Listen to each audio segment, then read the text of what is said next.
আচ্ছা, কেকের ব্যবসায় প্রচুর লাভ হয় তাই না? মোটে তো কয়েকটা জিনিস লাগে বানাতে, তারপর তো পুরোটাই প্রফিট। কি তোমাদেরও কি তাই মনে হয়? নমস্কার, আমি শ্রেয়া, কল্যাণী থেকে মামুন্স নামে একটা হোম বেকারি চালাই। আমি একজন স্টুডেন্ট, তার সাথে সাথে আমার এই বিজনেসটাকে রান করছি। আমি অনেক অচেনা মানুষের কাছে, অনেক কমেন্টে, ইভেন অনেক পরিচিত মানুষের কাছেও এই প্রশ্নটা পেয়েছি। তাই ভাবলাম আজকে চলো এটা নিয়ে একটু কথা বলা যাক। প্রত্যেকটা ব্যবসাতেই যেমন লস আছে তেমন প্রফিট আছে, সেম কেকের ব্যবসাতেও। কিন্তু আমার মনে হয় কেকের ব্যবসার ক্ষেত্রে, ইভেন মেকআপ আর্টিস্টদের ক্ষেত্রেও কম্পিটিশনের মার্কেটটা না অনেকটা বেড়ে গেছে। কারণ মানুষ একদিনে শিখে দুদিন কেক বানিয়ে 3 দিন থেকে এটা শেখানো শুরু করে দেয়। এই করে যে মার্কেটটা কতটা খারাপ হয়ে গেছে না, যারা এই প্রফেশনে আছে একমাত্র তারাই রিয়েলাইজ করতে পারবে।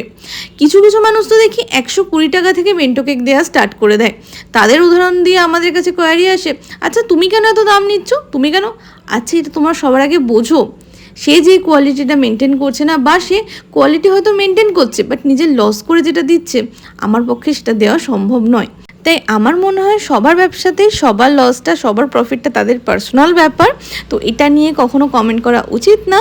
তো যাই হোক, দেখা হচ্ছে আবার নেক্সট ভিডিওতে। টাটা, জয় বজরংবলী।